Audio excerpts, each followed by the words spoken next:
आज की कहानी बिल्कुल ही अलग तरह की है, जहाँ एक अजीब सा लड़कियों का हॉस्टल दिखाया जाता है और जिसमें सारी लड़कियाँ अनाथ होती है। उन्हें वहाँ पढ़ाई लिखाई के नाम पर लड़कियों को कैसे होना चाहिए, कैसे रहना चाहिए, इन सब के बारे में बताया और सिखाया जाता है। जैसे कि अनुशासन में रहना, साफ सुथरा रहना, दिए गए आज्ञा का पालन करना और भी बहुत कुछ। अगर ये सारी बातें मानकर वो खुद को बेहतर बनाए तो ही उन्हें एक अच्छी फैमिली अडॉप्ट करेगी। ऐसी बातें उन लड़कियों के मन में डाली जाती है, लेकिन वो लड़कियां इस हॉस्टल को छोड़कर बाहर नहीं जा सकती। वो लड़कियां अब तक नहीं जानती कि बाहर की धूप कैसी होती है। और इससे भी अजीब बात तो ये है कि इस हॉस्टल में एक भी खिड़कियां नहीं है। बाहर की पॉल्यूशन और सूरज की हार्मफुल रेज अगर उनकी स्किन में पड़े तो उन्हें खतरनाक बीमारी हो सकती है। ऐसी मानसिकता उन लड़कियों के दिमाग में डाली गई है। तो आइए इस कहानी में जानते हैं इस हॉस्टल के बारे में और वहाँ की रह रही लड़कियों के बारे में। आखिर क्या है वहाँ का राज। मूवीज ट्राइब आज लेकर आई है 2018 की science fiction thriller movie level 16, director Danish का IMDb 6.1। तो कहानी शुरू करें। कहानी की शुरुआत में दो छोटी छोटी बच्चियाँ एक दूसरे से बातें कर रही होती है और वो दोनों एक दूसरे की बहुत अच्छी दोस्त है। एक का नाम है सोफिया और एक का नाम विवेन। दोनों अभी लेवल 10 में हैं।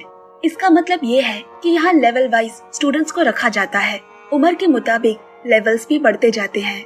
जब कोई भी स्टूडेंट लेवल 16 पर पहुँचता है तभी ही सिर्फ उन्हें एक धनी और अच्छी फैमिली अडॉप्ट करने आती है। ये बात उन्हें बचपन से बताई जाती है। यहाँ विवेन सोफिया से कहती है, अगर मुझे कोई अडॉप्ट करने आया तो मैं कहूँगी कि सोफिया को भी साथ लेकर चलने। इतने में वहाँ एक अलार्म बज उठा और सभी लड़कियाँ अपने नाइट ड्रेस में एक बेसिन के आगे खड़ी हो गई। फिर एक संगीत बजने लगा। इसके बाद एक एक लड़की बेसिन के सामने आकर सामने रखे क्रीम से अपना मुंह धोती है।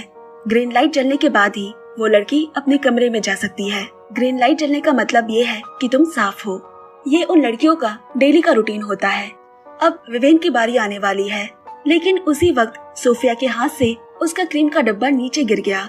सोफिया की आंखों की रोशनी कम होने की वजह से उसे डब्बा दिखाई नहीं देता और वो विवेन को मदद के लिए पुकारती है। विवेन फटाफट उसे वो डब्बा थमाकर मुंह धोने के लिए वापस आई, मगर तब तक विवेन का टाइम ओवर हो चुका होता है और वहाँ रेड लाइट जलने लगी, जिसका मतलब ये हुआ कि वो साफ सुथरा नहीं, मैली है। इसके बाद तुरंत वहाँ दो गार्ड आए। विवेन को सजा देने के लिए उसे जबरदस्ती खींचते हुए वहाँ से ले जाने लगे। यहाँ बेचारी विवेन रोते हुए कहने लगी, देखो ना, मैं साफ हो गई हूँ, प्लीज मुझे लेकर मत जाओ। और रोते रोते सोफिया का नाम लेती है, सोफिया प्लीज उन्हें समझाओ ना कि मैं साफ हो गई हूँ। वो रोते रोते सोफिया से मदद मांग रही है, पर बेचारी वहाँ सोफिया भी क्या ही कर सकती है, क्योंकि वहाँ का नियम जो है वो है जिसे तोड़ने पर सजा तो मिलनी ही है। यहाँ सोफिया भी विवेन की मदद न कर पाने के लिए रो रही होती है। अब इस घटना के बाद कहानी सीधा लेवल 16 पर पहुँच गई, जहाँ विवेन अब बच्ची से बड़ी हो चुकी है। उसी दिन ही वो भी बाकियों की तरह लेवल 16 पर आ पहुंची है। इसका मतलब कि 6 साल बाद उसकी मुलाकात अब जाकर सोफिया से हुई है। इतने साल बाद मुलाकात होने के बाद भी विवेन अब तक उस घटना को भुला नहीं पाई है। वो अभी भी सोफिया से नाराज है। विवेन को देख सोफिया जब उससे बात करने गई तो विवेन ने उसे अनदेखा कर दिया और उसने अपना बेड भी सोफिया से एकदम दूर का चुना। उनके बीच में एक इवा नाम की भी लड़की होती है, जो कि हमेशा से ही विवेन की दोस्त बनना चाहती थी। अब कुछ देर बाद हॉस्टल की वार्डन मिसेस ब्रिक्सल वहाँ आई और सभी लड़कियों से कहा, लेवल 16 तक यहाँ पहुँचना बहुत ही कठिन है। तुम सबकी कड़ी मेहनत और हमारी ट्रेनिंग की वजह से ही तुम सब यहाँ तक पहुँची हो। अब कुछ दिनों बाद एक नई फैमिली आने वाली है, जो तुम्हें अडॉप्ट करके अपनी बेटी बनाकर लेके जाएगी। मिसेस ब्रिक्सल की ये बातें सुनकर वहाँ सभी लड़कियाँ मुस्कुरा उठी, क्योंकि अब वो अनाथ नहीं रहेंगी। नई फैमिली के अडॉप्ट करने के साथ ही उन्हें नया घर, नया परिवार, नए माँ बाबा मिलेंगे। इसके बाद मिसेस ब्रिक्सल ने पहली बार के लिए उन सबको उनके नाम का लिखा हुआ ड्रेस दिया, जिसे देखकर तो वो और खुश हो उठे। लेकिन न जाने क्यों पीछे खड़ी सोफिया खुश नहीं नजर आ रही। उसके चेहरे पर चिंता की रेखाएं साफ दिखाई दे रही है। उसे कैसे भी विवेन से बात करना है, लेकिन विवेन है कि उसे अनदेखा करती फिरती है। अब अगले दिन जब सभी अपना काम कर रहे होते हैं, सोफिया विवेन के पास आई और अकेली विवेन से कहा, मुझे तुमसे बहुत जरूरी बात करनी है, प्लीज मेरी बात एक बार सुन लो। मगर विवेन उससे बात ही नहीं करती, उस पर ध्यान ही नहीं देती। उसे सोफिया की कोई भी बात नहीं सुननी। जैसे तैसे करके सोफिया ने विवेन से कहा, आज रात तुम विटामिन की गोली मत खाना, बस उसे खाने का नाटक करना। ऐसी बातें सुनकर विवेन हैरान हो गई और कहा, क्यों? विटामिन की गोली तो हमारे शरीर के लिए बहुत ही इम्पोर्टेंट है। बाहर की सारी पॉल्यूटेड एयर, पॉल्यूटेड चीजें से वो हमारी रक्षा करती है। दरअसल ये हॉस्टल का रूल है कि सोने जाने से पहले उन्हें कैमरे के सामने खड़े होकर उस विटामिन की गोली को खाना है, जिसके बाद ही वो सोने जा सकती है। और अगर किसी ने हॉस्टल के छोटे से छोटे नियम को भी तोड़ने की कोशिश की तो उन्हें इसकी बहुत बड़ी सजा भुगतनी पड़ेगी। सोफिया की ये बात विवेन के दिमाग में घूमती रहती है कि आखिर सोफिया ने ऐसा क्यों कहा। अब उसी रात सभी लड़कियां लाइन बनाकर एक एक करके विटामिन की गोली खा रही होती है, लेकिन विवेन उस दिन सोफिया की बात सुनकर कि किसी न किसी कारण की वजह से तो उसने मुझे ये खाने से मना किया होगा, उसने खाने का नाटक तो किया पर बाथरूम में जाकर उसे फेंक दिया। और इस चीज से हमें ये भी समझ आया कि भले ही विवेन बाहर से सोफिया के साथ कठोर व्यवहार कर रही है, लेकिन अंदर ही अंदर वो आज भी कहीं न कहीं सोफिया पर भरोसा करती है। इसीलिए तो कभी न तोड़ने वाला नियम आज उसने सोफिया के एक बात कहने पर तोड़ दिया। एक पल के लिए विवेन भी इस नियम को तोड़ने के लिए रो रही होती है। इसके बाद वो अपने बिस्तर पर सोने आ गई। सोने से पहले ईवा हमेशा विवेन को गुड नाइट कहकर सोने जाया करती, लेकिन उस दिन वो बिना कुछ कहे ही सो गई। विवेन को ये बात थोड़ी अजीब से लगी और वो ईवा ईवा कहकर उसे पुकारने लगी। इतने में दूर से सोफिया उठकर कहती है, इनमें से अभी कोई भी नहीं जगेगा, ये सब कुछ उस विटामिन गोली का असर है। ये सब अभी बेहोश है और बस हम दोनों ही होश में हैं, क्योंकि हम दोनों ने वो गोली नहीं ली। विवेन को ये बातें अजीब लगती है, उसे समझ नहीं आ रहा कि क्या हो रहा है। तब सोफिया उसके पास आकर कहने लगी, हमें जो विटामिन की गोली कहकर खिलाया जाता है वो असल में नींद की गोली है, और हर रात हमें स्लीपिंग पिल्स यानी नींद की गोली दी जाती है ताकि इनका जो काम है वो पूरा हो सके। ये सुनकर विवेन और दंग रह गई। कौन सा काम, कैसा काम?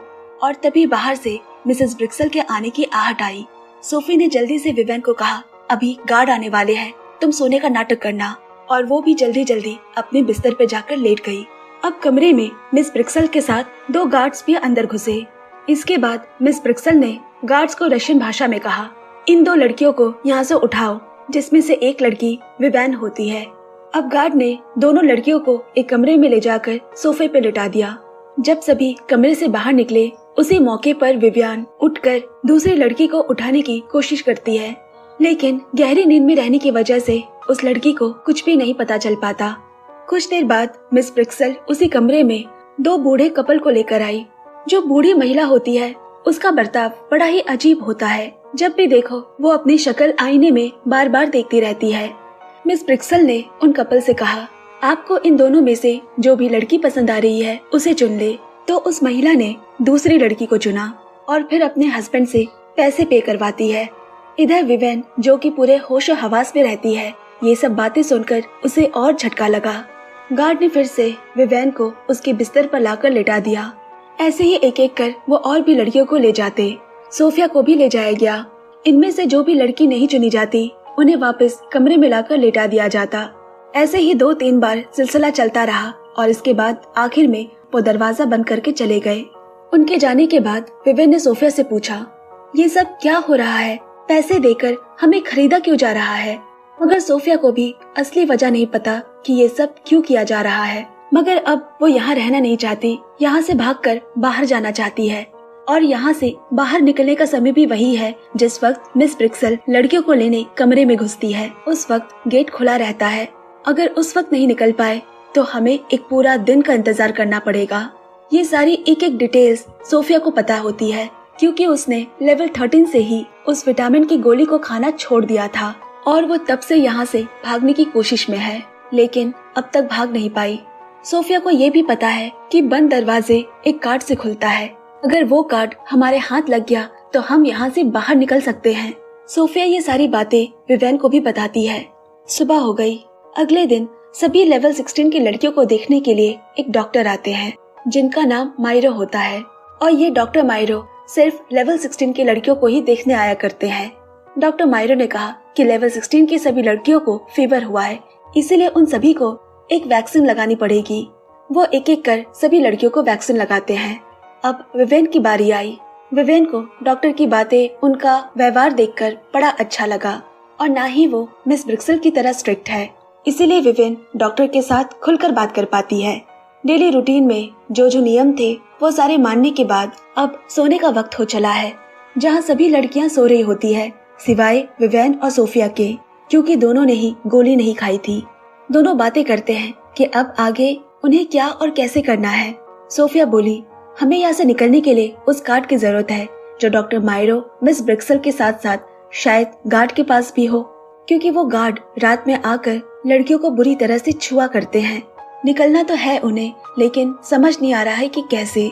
अब अगले दिन एक कमरे में सभी लड़कियां बैठकर खेल रही होती है। तभी अचानक उनमें से एक लड़की जमीन पर गिर पड़ी और उल्टियां करने लगी। शायद ये मिस्टर मायरो के वैक्सीन का असर हो। सोफिया और विवेन दोनों मिलकर उस लड़की की मदद करते हैं। उस रात सोफिया और विवेन ने दोबारा बात की। विवेन बोली, डॉक्टर मायरो हमारी इसमें मदद कर सकते हैं, वो मुझे अच्छे आदमी लगते हैं। लेकिन सोफिया इस बारे में किसी से भी बात करने से मना कर देती है। पर इसके बावजूद अगले दिन विवेन उसी डॉक्टर से मिलने गई।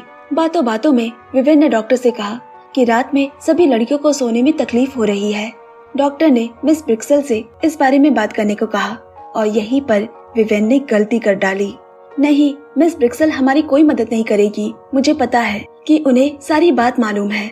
विवेन की ऐसी बातें सुनकर डॉक्टर को थोड़ा शक हुआ और डॉक्टर ने विवेन से कहा, तुम विटामिन की गोली सही से खा तो रही हो ना?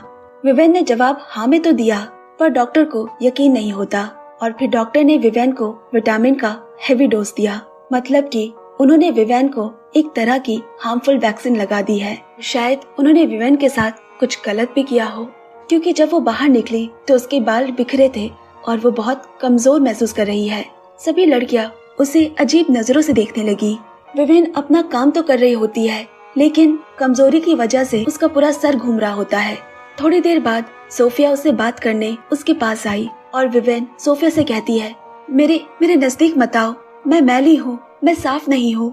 मगर सोफिया ने उसे समझाया, तुम ऐसा मत सोचो, हम गलत नहीं है विवेन, और मेरे पास यहाँ से भागने का एक प्लान भी है। विवेन ने जब पूछा कि कैसे, सोफिया बोली, वो जो कार्ड है ना, वो गार्ड के पास ही है और जैसे भी करके हमें वो कार्ड उनसे लेना है। पर विवेन अचानक नहीं होगा, नहीं होगा, जोर जोर से कहते हुए चिल्लाने लगी। वही ईवा भी होती है जो विवेन को सोफिया से इतने करीब बात करते हुए देख जलन के मारे मिस ब्रिक्सल से विवेन के बारे में सारी बातें बता दी। जिसके बाद मिस ब्रिक्सल विवेन को जोर जोर से चिल्लाने के नियम तोड़ने के लिए एक अंधेरे से बड़े से बक्से के अंदर बंद कर देती है। अब रात में जब सारी लड़कियां विटामिन की गोली खाकर सो रही होती है, उस वक्त सोफिया एक रस्सी तैयार कर गार्ड के इंतजार में बैठी हुई रहती है। जब सोफिया लेवल 10 में थी, उस वक्त वो विवेन को बचा नहीं पाई थी, मगर अब की बार वो ये गलती नहीं दोहराएगी। उस रात जब गार्ड कमरे में घुसा और दूसरी लड़की को छूने जा रहा होता है, उसी वक्त सोफिया पीछे से आकर गार्ड के गले में वही रस्सी का फंदा फंसाकर उस पर हमला करती है, जिससे कि गार्ड वहीं पर बेहोश हो गया। फिर वो तुरंत गार्ड के पास से वही कार्ड निकालकर जहां सोफिया को कैद किया गया था वहां आ पहुंची। वो गेट के लॉक को जैसे ही खोलने को गई, वो बेहोश गार्ड उठ खड़ा हुआ और डेंजर का सिग्नल देते हुए उसने अलार्म बजा दिया।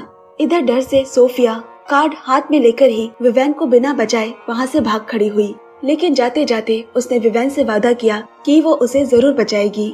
अब कार्ड विवेन को लेकर एक हॉल में आया। सभी लड़कियां अपना सर नीचे करके खड़ी है, लेकिन विवेन को वहाँ सोफिया नहीं नजर आती। अब वहाँ डॉक्टर मायरो और मिस ब्रिक्सल आती है। मिसेस ब्रिक्सल गुस्से में कहती है, सोफिया ने जो कुछ भी किया वो गलत है। मुझे बता दो वो कार्ड किसके पास है। जाहिर है सोफिया के पास तो वो नहीं है, तो जरूर तुम लोगों में से ही किसी के पास वो कार्ड होगी। कहते हुए वो लड़कियों पर चिल्लाने लगी। जब वहाँ किसी ने भी मुंह नहीं खोला, तब मिस्टर मायरो बोल पड़े, जब तक कि कोई मुंह नहीं खोलेगा एक एक करके सबको सजा मिलती जाएगी। तो सबसे पहले सजा के लिए रीता को ले जाया गया। उस दिन रात में मिस ब्रिक्सल खुद अपने हाथों से सबको विटामिन की गोलियां खिलाती है। जब विवेन की बारी आई तो दवाई खा लेने के बाद उसने उसे मुंह खोलकर दिखाने को कहा। आज रात बाकियों की तरह विवेन के ऊपर भी गोलियों का असर होने लगा, लेकिन फिर वो खुद को सख्त करते हुए कहती है, नहीं मैं सो नहीं सकती, मुझे वो कार्ड ढूंढना ही पड़ेगा। जरूर वो कार्ड सोफिया ने यहीं कहीं छुपाया होगा और खुद को जगाए रखने के लिए वो नोकीले एक औजार से खुद के हाथों पर जख्म देने लगी। सब जगह ढूंढते ढूंढते उसे आखिरकार वो कार्ड खुद के ही बिस्तर के ऊपर छुपा हुआ मिला। अब वो सोफिया को धन्यवाद देते हुए दरवाजा खोलने की कोशिश करती है, लेकिन बदकिस्मती से वो कार्ड अब काम ही नहीं करता। अब इसके बाद वो क्या करे, सोचते सोचते वो कार्ड के कोने से दरवाजे पे लगी कील को खोलने लगी और आखिरकार उसने दरवाजा खोल लिया। अब तक सोफिया भी जान चुकी है कि वो कार्ड अब किसी काम का नहीं, ना ही उससे कोई दरवाजा खोला जाएगा। इसीलिए वो अब मिस ब्रिक्सल को ढूंढते हुए उनके पास पहुंची। मिस ब्रिक्सल के मिलते ही वो उन पर हमला करती है और फिर उनका कार्ड लेकर वो सोफिया को बचाने निकल पड़ी। यहाँ सोफिया को उसकी गलती के लिए सजा दी गई होती है। अब धीरे धीरे उन्हें इस हॉस्टल के घिनौने काम के बारे में पता चलता जाता है। दरअसल वो कोई हॉस्टल ही नहीं है, बल्कि एक क्लिनिक है। अब सोफिया को बचाने के बाद जब दोनों बाहर निकलने का रास्ता ढूंढ रहे होते हैं, तब उन्हें रीता की लाश मिली, जिसे सजा के लिए ले जाया गया था। उन्होंने कपड़ा हटाकर देखा तो लाश की चमड़ी उधरी हुई है और बस लाल लाल मांस दिखाई दे रहे हैं। सोफिया के मुंह से एक चीख निकल पड़ी। ये देखकर दोनों की ही हालत खराब हो गई। दोनों के होश ही उड़ गए। डर और आतंक से वो घिर गए। सारी बातें साफ हो गई कि ये कोई स्कूल नहीं है, बल्कि एक क्लिनिक है जहाँ छोटे छोटे अनाथ बच्चों को पाला जाता है और उनकी स्किन को बाहर के हार्मफुल रेस और हार्मफुल चीजों से बचाए रखा जाता है। जब वो लड़कियां 16 वर्ष की हो जाती है तो इन जवान स्किन को बेचकर किसी बूढ़ी महिला के स्किन की जगह ट्रांसप्लांट किया जाता है और इस तरह डॉक्टर मायरो और मिस ब्रिक्सल इस घिनौने और अमानुषिक काम के जरिए ढेरों पैसों की कमाई करते हैं। सब कुछ साफ साफ पता चल जाने के बाद सोफिया और विवेन दोनों वहाँ से भागने की कोशिश करते हैं, लेकिन यहाँ सोफिया बाकी लड़कियों को यूं ही छोड़कर नहीं जा सकती। उसने विवेन से बाहर निकलने के दरवाजे पर खड़ा रहने को कहा, उसका इंतजार करने को कहा। विवेन को वहीं छोड़ सोफिया बाकी सबको बचाने के लिए वापस लौट गई, लेकिन पहले तो किसी ने भी सोफिया की बात पर विश्वास नहीं किया। उनमें से कोई भी सोफिया के साथ जाने को राजी नहीं हो रहा। इतने में विवेन मिस ब्रिक्सल को पकड़कर लेकर आई। ये देखकर सभी वहाँ चौंक उठे। जब मिस ब्रिक्सल ने सभी को सच्चाई बताई, तब जाकर उन लड़कियों को विश्वास होता है। अब सच्चाई जानने के बाद जैसे तैसे सभी लड़कियां बाहर निकली। वही लाल खतरे की घंटी बज उठी। इस भागम भाग में एक गार्ड के साथ सोफिया की लड़ाई हो गई, जिससे कि सोफिया घायल हो जाती है। अब विवेन सोफिया को लेकर एक कमरे के अंदर खुद को लॉक करके बैठ जाती है। इतने में डॉक्टर मायरो वहाँ आकर दरवाजा खोलने की कोशिश करने लगे। डॉक्टर उसे बड़े प्यार से दरवाजा खोलने को कहते हैं, जो कि बस एक छलावा है। लेकिन अब विवेन उनकी एक नहीं सुनती और उसने डॉक्टर को धमकाते हुए कहा, आपको मेरी यही सुंदर सी चमड़ी चाहिए, है ना? और फिर वो एक नुकीली चीज से अपने चेहरे के ऊपर काटने लगी। डॉक्टर चिल्लाते हुए, ऐसा मत करो, ऐसा मत करो, उसे रोकने की कोशिश करने लगे, लेकिन विवेन अपने पूरे चेहरे पर घाव बनाने लगी। यहाँ डॉक्टर विवेन की इस हरकत से पागल हो उठा। उसने 16 साल तक इस चमड़ी पर इन्वेस्ट किया है। विवेन ने तो सीधा उनके दिल पर ही वार कर दिया। इतने में वहाँ 2 गुंडे आ पहुँचे, क्योंकि उनमें से एक ने विवेन की चमड़ी के लिए पहले ही पैसे दे चुका था। इसी वजह से वो गुंडे डॉक्टर को अपने साथ ले गए। अब थोड़ी देर बाद गोली की आवाज आई, साथ ही साथ सुबह हो आई है। इधर विवेन और सोफिया दोनों की ही हालत काफी नाजुक हो गई है। एक बार फिर कोई दरवाजा खोलने की कोशिश कर रहा है और आखिरकार दरवाजा खुलता भी है, लेकिन वो और कोई नहीं, पुलिस होती है जो उन दोनों को ले जाने आई है। सोफिया और विवेन सहित और भी कई लड़कियों की जानें बच गई। अब सोफिया और विवेन पहली बार खुले आसमान के नीचे चेहरे पर हवा और धूप की रोशनी को महसूस करते हैं और दोनों ने एक दूसरे का हाथ थामा और यही उनके आजादी का पहला कदम है। इसी साहस और दोस्ती के प्यार के साथ इस कहानी की भी यही समाप्ति हो जाती है।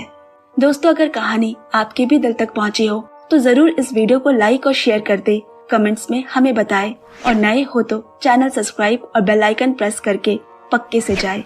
आप सबका सपोर्ट और प्यार ही हमें आगे बढ़ने में मदद करेगी। Bye bye and take care.